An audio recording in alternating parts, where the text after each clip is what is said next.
trasfondo como lo es el diezmo. Pastor, hay muchas personas que cuestionan mucho a los pastores por el uso del diezmo. ¿Entiende usted que deberían de como educar a la sociedad dominicana o a la sociedad en sentido general? ¿Pero quién a quién? A la sociedad dominicana, no a los cristianos, sino a los que cuestionan el diezmo. No, porque eso yo pienso que si tú te inviertes en educar a la sociedad dominicana para que cambie una percepción, estás perdiendo el tiempo. Está fuerte. No tiene sentido, ese ni siquiera es tu blanco de público sobre ese tema. Eso vendría siendo una consecuencia del evangelio, y ni siquiera el diezmo yo lo sustituyo por generosidad. Porque para responderte algo que quedó en el aire, Sí. el tema de si la gente lo puede dar libremente a un mendigo, a una persona con escasez en una institución, yo quiero reiterar, eso es voluntario, eso es suyo y usted hace con su dinero, así como si usted quiere comprarse una pizza o quiere comprarse arroz o quiere comer hamburguesas, eso es su dinero. Nadie puede venir a conculcar su voluntad. Si Dios mismo no lo hace, ¿qué puede hacer un pastor al respecto? Entonces, es un problema que va en dos vertientes. Ahora, ¿qué pasa? Si tú no te sientes en la capacidad de dar dinero en tu iglesia porque tú desconfías de tu iglesia, entonces hay un problema mayor. Porque tú tienes una responsabilidad de o hablar con esa dirección de esa iglesia y ser honesto, porque entonces tú te estás manejando como un matrimonio que tiene doble contabilidad. Tú vas a esa iglesia, escuchas, pero yo siempre he dicho, ese pastor te gusta, habla bien, te nutre, te enseña, pero es un ladrón. Pero tú vas, entonces es una discrepancia. Tú eres capaz de contarle las intimidades más grandes de tu vida, los problemas, los fracasos, los adulterios, los cuernos, todos los líos, pero no confías tu dinero porque el tipo es un ladronazo según tu criterio. Si tú no tienes forma de demostrar eso, eso es un juicio de valor. Exacto. Y si tú tienes forma de demostrarlo, tú tienes la responsabilidad de ir a donde ese pastor o a donde esa junta directiva y decir, ustedes están malversando los fondos. Y si no hay un arrepentimiento, usted lo que tiene que irse de esa iglesia. Entonces hay que revisar el corazón, porque a veces decimos, yo no lo doy aquí porque se necesita más allá. Hay que tratar de entender si uno, verdaderamente se necesita más allá, y dos, ¿por qué tú no lo quieres llevar ahí? Y tres, al final, hazlo donde Dios y tu conciencia dicten que debe hacerlo. Lo que un cristiano no está exento de ser generoso. Exacto. Porque eso sí lo vemos claro. Justino, no, más bien Tertuliano habla claro. Tertuliano fue uno de los principales apologistas, no griegos, romanos, africanos realmente, del siglo II. Tertuliano habla sobre cómo era la colecta y la nómina de personas que se mantenían en la iglesia. Una iglesia relativamente creciente, pero pobre en sus inicios, y la nómina que ellos tenían era de 1000 y pico de personas que sostenían. No sé el cálculo en dólares, una vez lo hice, pero no quiero decir un dato por otro, pero era alarmantemente alto a la conversión hoy en día. Y también ellos decían que las personas, Tertuliano hace la referencia de que en el culto dominical habían bolsas, y la gente, usted puede buscarlo en Google, sí. Bolsas petitorias, ese era el nombre que tenían, donde la gente iba y depositaba de la jornada, o sea, el jornal de toda su semana, apartaba algo y lo daba para el mantenimiento de las viudas y de los pobres. Ese era el propósito de la colecta. Viudas, pobres, el ágape, que era una comida que se hacía, que luego se confundió con la cena del Señor, y bueno, ahí hubo un tema, y por eso Pablo en 1 Corintios 11 hace la salvedad, que ustedes se reúnen para juicio, porque se embriagan, comen, eso era el ágape. Y ahí hay un tema relevantísimo, para qué está la iglesia usando, o sea, para su mantenimiento. Entonces, los recursos no son para mantener a una persona, pero la obra implica el mantenimiento de las personas que trabajan en la obra. Entonces tú vas a ver textos como que el que trabaja en el altar es Pablo, haciendo analogías con el Antiguo Testamento, cuando le dice en la carta a Timoteo, en la carta a Tesalónica, que es digno de doble honor, el que enseña la palabra. Doble honor ahí, si usted lo busca exegéticamente, literalmente se refiere a que gane más, a que sea tratado con dinero. Entonces no es un problema. El tema siempre va a estar en lo que está en el fondo, lo que está en el corazón, lo que está en la palabra de Dios. Yo creo que hoy en día, lamentablemente, hay mucho negocio. Tú decías, ¿qué hacemos si educar a la sociedad dominicana? Yo empezaría educando a los pastores. A los pastores. Yo empezaría a darle un buen uso. Pero que eso es algo muy particular y privado. O sea, como a diferencia de la Iglesia Católica, que es un organismo diplomático internacional, de acuerdo al Tratado de de Letrán del año 1922 entre Mussolini y el Papa de esa época, el Estado Vaticano que nace en el siglo XX es un Estado. Y todo lo que maneja la Iglesia Católica es de forma estatal, quitando el principio teológico. Vamos a hablar de forma estatal. Ahora, ¿quién regula las iglesias cristianas? Nadie. Nadie. Y por más enlaces que tú pongas, por más gente que tú pongas aquí que en el palacio, eso tampoco va a ser posible, porque el día... ¿Qué sería posible entonces para regir las iglesias en República Dominicana? No, yo no tengo esa respuesta y yo creo que no existe una respuesta, porque tú te vas a encontrar con serios temas teológicos de personas que creemos que el Estado y la Iglesia deben ir separados. Sí. En algún punto, porque el Estado no tiene la injerencia teológica para gobernar los preceptos de la Iglesia. Entonces la Iglesia es un órgano autónomo que sí tiene que ser parte de una sociedad, yo estoy de acuerdo. Y déjame decirte que yo soy de los pastores que cree que la Iglesia debe ser fiscalizada. O sea, la Iglesia tiene que poder rendir tributos, no pagar impuestos de balde, no. Y si reporta en base cero, perfecto, pero debe haber una transparentación de las finanzas de la Iglesia frente al fisco dominicano. Ayudaría más eso. Porque somos una sociedad, somos una entidad dentro de una sociedad. ¿Y qué pasa? Que las iglesias se utilizan muchas veces para lavar dinero. Hay una iglesia muy importante en otro país, en Guatemala, que tiene un problema serio ahora mismo con el tema del lavado de activos y del lavado de dinero. Y eso está en los Estados Unidos, es un caso real y que la iglesia es la perfecta fachada para que alguien vaya y tú le hagas un cashback. Sí. Entonces ahí hay un tema que debe ser regulado, que eso no tiene que ver con teología, eso es un tema de regulación fiscal. Y si tú te das cuenta, ¿por qué hoy en día las exenciones a las iglesias están más crueles? Por eso mismo, porque es que hay que validar, no es que el Estado, hasta donde yo sepa y la experiencia que he tenido, no es que no quieran exonerar a la iglesia, es que debe haber un buen filtro para la exoneración. Ahora, yo creo que eso es un tema amplísimo de cómo debería regirse la iglesia y yo no creo que yo tenga una verdad absoluta, porque lo que yo opino, otro va a decir yo no estoy de acuerdo y yo debo respetar su forma de ver eso en ese sentido. Ahora, lo que sí yo creo es que, respondiendo, ¿tu nombre cuál es? Junior. A Junior, cuando dice, mira, educamos a la sociedad, no, yo empezaría educando a los pastores. Pero ellos van a hacer con eso lo que ellos entiendan. Y yo estoy hablando en tercera persona, ¿verdad? Sí. Pero también pondría que entonces luego tú educas a la iglesia. Ahora, ¿cuál es el referente? La palabra de Dios. Y ahí no podemos perdernos. Pastor, Junior, dame un segundito. Pastor, lo que pasa es, concerniente a lo que dice Junior, que yo tengo amigos que me han dicho, en mi iglesia no me dan oportunidad porque yo no tengo la capacidad o el dinero para diezmar. ¿Y qué hace ahí entonces? Es lo que yo digo, porque si tú te vas, si la iglesia misma se vale para darte una oportunidad y ver que tú estás reflejando los diezmos, eso es algo, y digo yo, tú ofrendas, tú ayudas, sí, pero no tengo un trabajo fijo para yo diezmar. No, eso es deprimente. Eso, y lamentablemente, yo quiero decir que todos los que venimos de ese sistema hemos ido pasando por una evolución de asepsia, de higiene mental. Exacto. Porque sí, ese es como tu peaje para participar en muchos lugares y es lamentable porque al final es que la obra la sostiene Dios.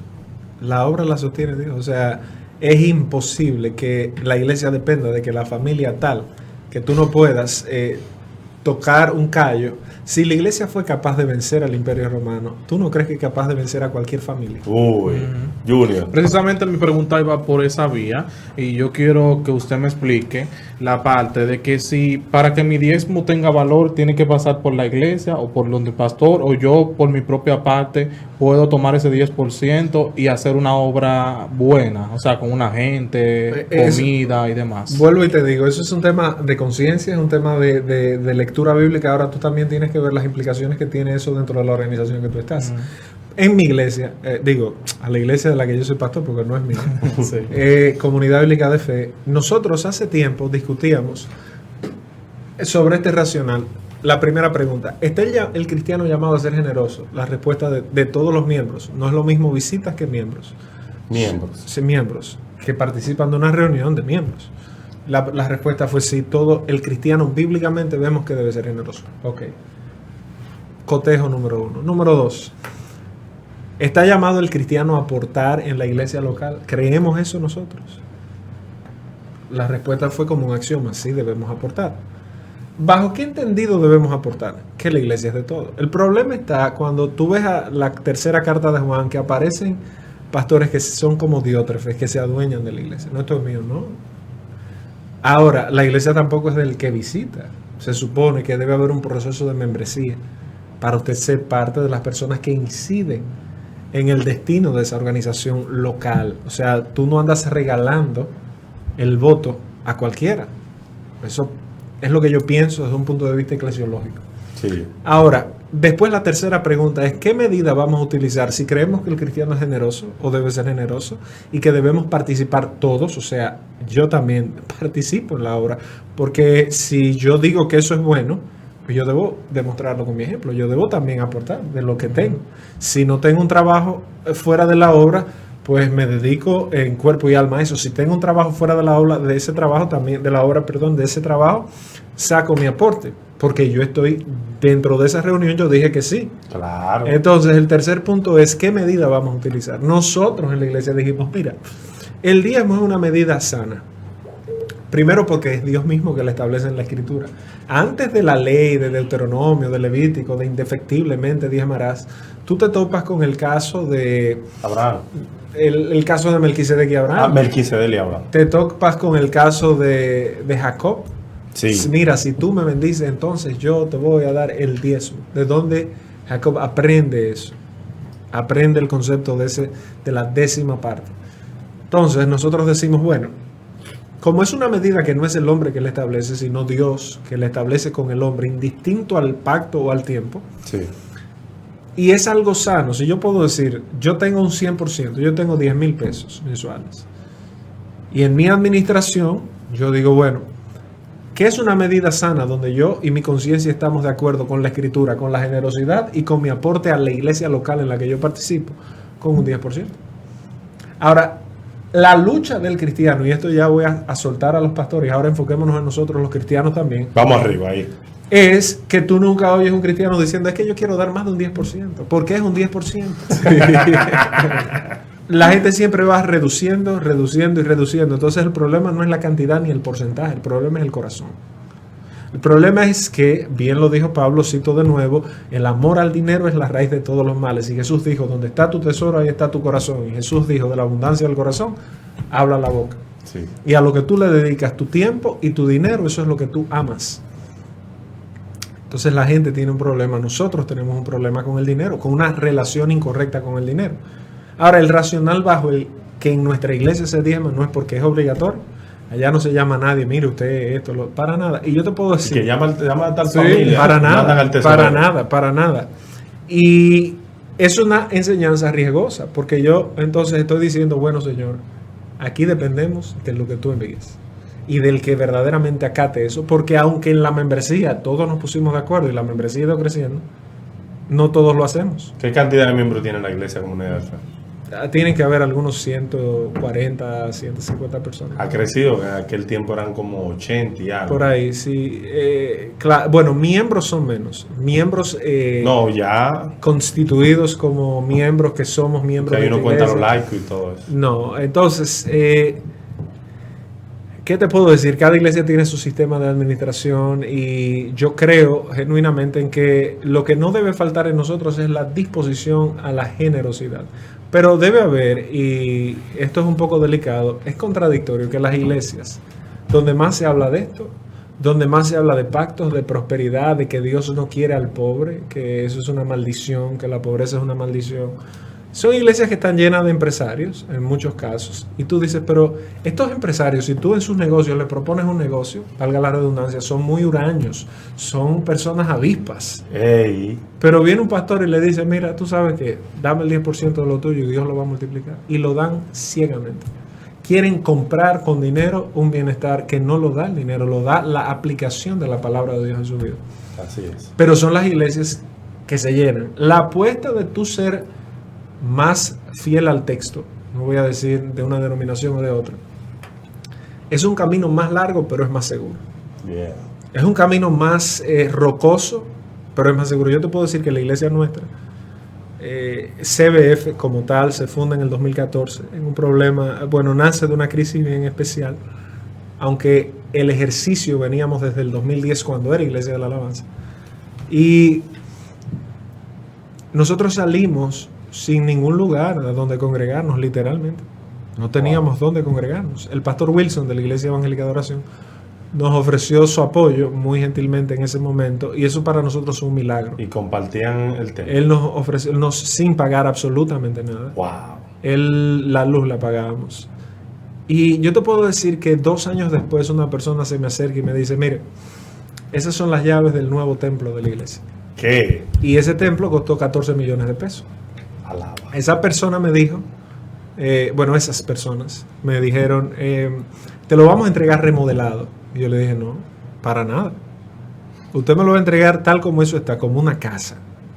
Y la iglesia, la que queda, la que está y la que seguirá y los que llegarán, es la que se va a encargar de ir construyendo poco a poco lo que esto será. Mucho ha hecho ustedes aportándonos esto. Claro. Entonces, vamos a dejar que la iglesia sufra. Ese proceso para nosotros ha sido más largo. Yo pude haber arrancado ahí con todas las comodidades. Y no fue así. Yo arranqué ahí, aparte de sillas plásticas, una tarima que estaba en madera, literalmente, en plywood, de ese de caja, de lata, ¿cómo es que se llama? Donde de los del muelle, donde desembarcan. Sí, tarima. Bueno, esas tarimas, ahí teníamos con una maderita, hicimos algunas remodelaciones con un dinerito que teníamos, los refuerzos que pusimos en el lugar, las vigas tipo H, nos costaron un ojo de la cara, pero estaban descubiertas, y para nosotros eso era el Edén.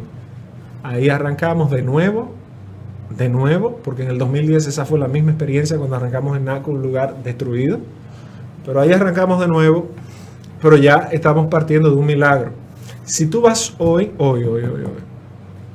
a la iglesia, sin nosotros hacer énfasis en que tienen que diezmar, en que tienen que obligado dar dinero, el año pasado, este año de pandemia, nosotros recibimos una donación donde pudimos cambiar. Primero se hicieron los baños nuevos, las áreas de niños nuevos, se pusieron todo el techo como iba, toda la iluminación como iba, televisiones en todo el lugar, el sistema de sonido se cambió completo. Uy. Bien, se compraron instrumentos de mucho valor. Después nos dan una donación donde dicen, ok, vamos a hacer ahora las sillas nuevas, sillas acolchadas de teatro. Entonces después entra un dinero y un grupo de allá se pone de acuerdo, nos ponemos de acuerdo, yo soy parte de ese grupo, ok, nosotros vamos a coger un préstamo, nosotros, y lo vamos a pagar nosotros, y la iglesia también, porque somos parte de la iglesia. Claro. Pero la iglesia también, porque ahí sí es bonito decir que la iglesia es de todos. Entonces, ¿qué se hizo? Por un grupo de 5 personas. No estoy hablando de 15, 20, 30, no, 5 personas. Entonces se remodeló, se cambiaron todo el piso de madera. Fue algo. La tarima, el stage, el backstage, todo a un nivel, pensando también en lo digital, equipos digitales, etcétera, etcétera, etcétera. Hoy, todavía estamos en la otra fase de la remodelación, que es entonces cambiando toda la fachada, ampliando el lugar, y nosotros no hemos obligado a nadie. Sin manipular a nadie. Dios no te da 14 millones de pesos. A mí no me dieron el dinero, y gracias a Dios. No, mire, ahí está esa propiedad. Eso es un milagro. Y todo lo que ha pasado, la gente que llega, la gente que se ha ido también, que les deseamos éxito, suerte y muchas bendiciones, pero todo eso es parte de un proceso de Dios. Sin tú forzar con obligar a nadie, los recursos llegan, porque Dios es el dueño de su obra, no hay nadie indispensable. Así.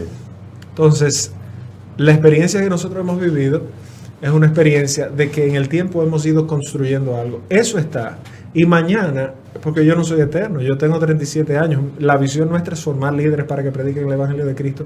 Pero ponte tú, si Dios en su gracia me diera largura de días. Sí. ¿Piensan abrir otras iglesias? Sí, claro. Pero justamente bajo el mismo modelo. Enviar a la gente, no a coger lucha, en el sentido de tener lo básico cubierto. Pago de local. Todas esas cosas. O sea, comodidades óptimas para iniciar. Pero en su momento, porque eso va a requerir obreros. Pero aparte de eso también yo tengo conexiones con iglesias en Estados Unidos y proyectos en Latinoamérica que probablemente no me dejen quedarme todos los años del mundo a tiempo completo en Comunidad Bíblica de Fe. Pero mañana, la persona que se levante de esa misma iglesia o que llegue, nadie sabe. Cuando asuma eso, va a asumir algo que personas en la tierra, nosotros empezamos de cero y estamos dejando algo hecho, un legado, estamos construyendo cosas. Entonces, no es algo unipersonal, va más allá del individuo. Eso no es de Víctor Medina, eso es... mi canal sí es mío y se queda ahí y se quedará. Claro, pero la iglesia es de Cristo y de los que estamos ahí. Entonces, ¿qué te digo con esto? No hay necesidad de tú forzar, de tú obligar. Es un gran ejemplo. Sí.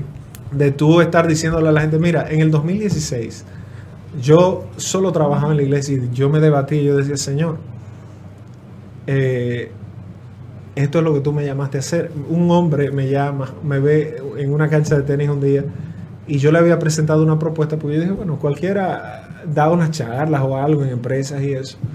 Y esa persona al cabo del tiempo me dice, yo quiero que tú seas el director de mercadeo de mi empresa, una multinacional. Uy. Y yo le digo, mire mi hermano, yo soy pastor y yo no tengo tiempo. Yo estoy desactualizado del marketing. Yo no puedo. Y le dije, Señor, si es tu voluntad, bajo esas condiciones y que Él respete mi tiempo, yo me meto. Y su directora de recursos humanos y él me dijeron, nosotros queremos que seas tú, la persona. Y hoy por hoy soy socio de una empresa. Dios ha abierto muchísimas puertas en el campo comercial, del mercadeo. Bueno, o sea, yo no me gusta hablar mucho de mi persona en ese sentido. Lo que quiero decirte es que Dios tampoco desampara a sus hijos. O sea, usted no tiene la necesidad de engañar desde el púlpito. Sí, Junior, pero ya también finalizando. en esta parte, hablando de las finanzas, hay muchos pastores o muchas iglesias que tienen pocos recursos, porque muchos de los miembros no están acostumbrados, no lo dan el diezmo, y muchas veces esos pastores tienen que ir a trabajar a lo secular, para decirlo, para que me entiendan. ¿Qué recomendación usted le da a esos pastores que no están bien educados en las iglesias? Bueno, yo pienso que también la iglesia es susceptible a la enseñanza bíblica del diezmo o de las ofrendas, de la generosidad más bien.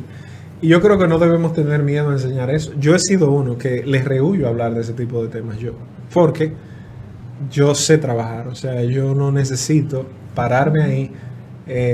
No, yo tengo capacidades, para faltarme tengo N cantidad de maestrías y no voy a decir, o sea, yo tengo un tema personal con eso porque no me gusta que digan, este tipo, no, yo trabajo y el día que trabaje de nuevo exclusivamente en el ministerio, transparentemente, o sea, ahí está.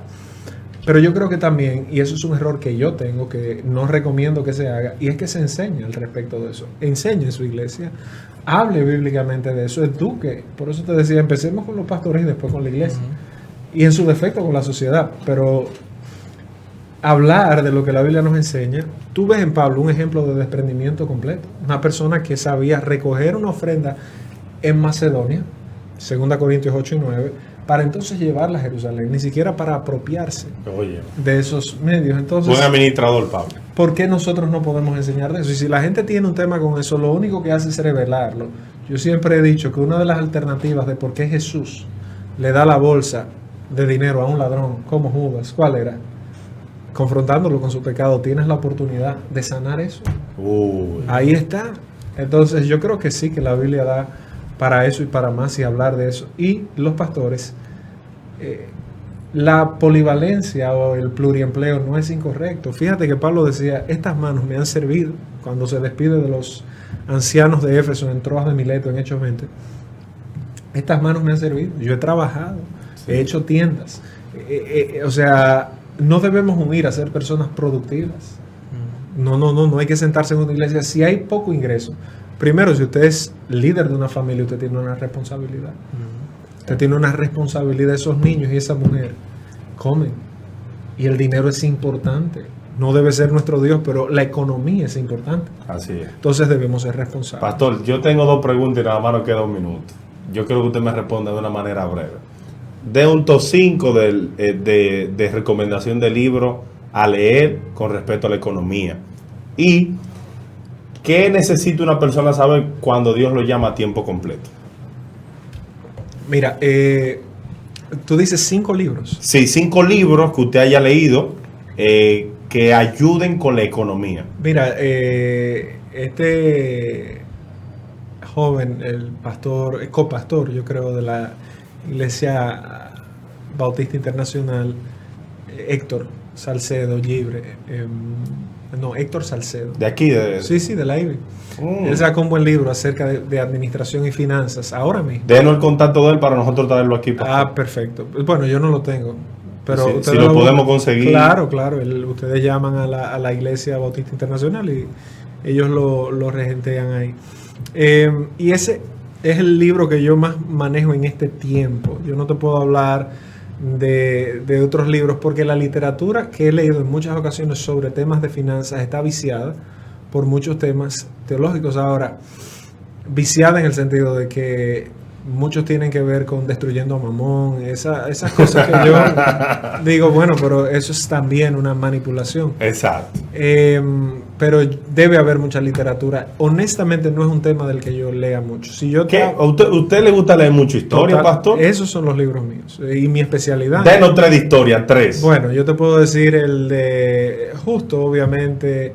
No solo su libro de historia eclesiástica, sino también sus libros, que hay una serie que él tiene, Breve Historia de la Preparación Ministerial, Breve Historia de las Doctrinas Cristianas. Hay un libro que él tiene que se llama, este libro de la... No creáis a todo espíritu, muy buen libro sobre una perspectiva histórica en este tiempo, pero... historiadores también católicos que yo creo que son equilibrados, hay que saber leerlos con pinza, pero tú tienes a Vasallos, en su historia tienes a Ludwig Hörling, ese libro está Ludwig es muy bueno. Ese libro es buenísimo, amplísimo y abarca hasta la actualidad. Tú tienes ahí el libro de historia eclesiástica de Eusebio de Cesarea, que fue el primero escrito en el siglo IV. Eusebio en la época de Constantino, sí. Creo que es el primer libro de historia eclesiástica compendiado y te ayuda mucho a conectar con la historia del ayer. Están los libros de historia de la Reforma Protestante, que yo creo que... eso es súper interesante. Que todo cristiano... El pastor le gusta leer mucho, Junior. El pastor le gusta cabalgar ahí. Eso es lo mío. Diario usted le pone la mano un libro. Sí, mi hábito de lectura es, gracias a Dios, eso lo heredé de mi papá. Y lo he aplicado mucho. Yo suelo leer entre 2 y 3 horas y obviamente no de corrido, sino que las sorteo en el día porque tengo muchas cosas. Sí. Y por una recomendación que hace muchos años me dieron para temas del cerebro, es bueno leer 3 libros diferentes de una misma sentada, o sea, en paralelo. Vas leyendo de un contenido, terminas, lees en ese mismo periodo de lectura, tomas el otro contenido y lo lees. Por ejemplo, ahora mismo yo estoy leyendo un libro de historia, siempre releo libros de historia, o sea, yo me mantengo, estoy leyendo el de la iglesia peregrina ahora mismo, libro buenísimo que te habla de las minorías, cómo fueron aplastadas por ideas teológicas, no necesariamente siendo heréticas, los montanistas, por ejemplo. ¿Cuántos libros usted tiene entonces en su biblioteca, aproximadamente? No sabría decirte, son muchos. Pero estoy leyendo críticas de humanistas hacia la Reforma, porque me gusta escuchar la otra campana. Claro. Y este libro de Stefan Zweig, la historia del juicio de Juan Calvino contra Miguel Servet, que fue un crimen que cometió Calvino, y el abogado Sebastián Castellón, buenísimo. También historia del Renacimiento. A mí tenemos que hacer otro debate, Junior. Otro debate. Muy interesante. Sí, esos libros de la... Pastor, muchísimas gracias por estar aquí con nosotros. Placer. Hoy fue un programa muy nutritivo, claro, y sobre todo educativo. Gracias. Porque ese es el mensaje que tiene que primar en la iglesia y sobre todo nosotros ser una voz de alerta. Ahora mismo es mucho, Dios te saca, Dios te levanta, pero no una palabra que cambie el corazón. Palabras finales, pastor. Agradecido por este espacio, a los que nos escuchan, pues ponga sus finanzas siempre en manos de Dios. Sí. La iglesia es un vehículo, pero evalúe su corazón y evalúe la iglesia también. Y pues seamos fieles a la palabra. Yo creo que no hay vidas perfectas. Yo no soy un referente de la perfección, he cometido muchos errores.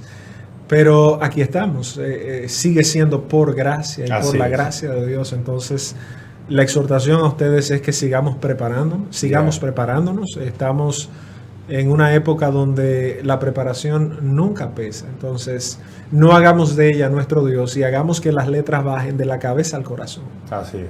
Eso es cuanto. Gracias, pastor, nuevamente. Junior. Nada, agradecer a toda la gente por la sintonía en el día de hoy, un programa interesante, así que invitarle a que nos sigan en las redes sociales como Junior Jiménez TV y también nuestro canal de YouTube, A Fondo TV Show. Yeah. Esta misma noche estaremos colgando ya, publicando este video en 2 partes. El pastor Víctor hablando del diezmo, muy interesante. Gracias a todos los que estuvieron con nosotros. Esto fue A Fondo Radio Show.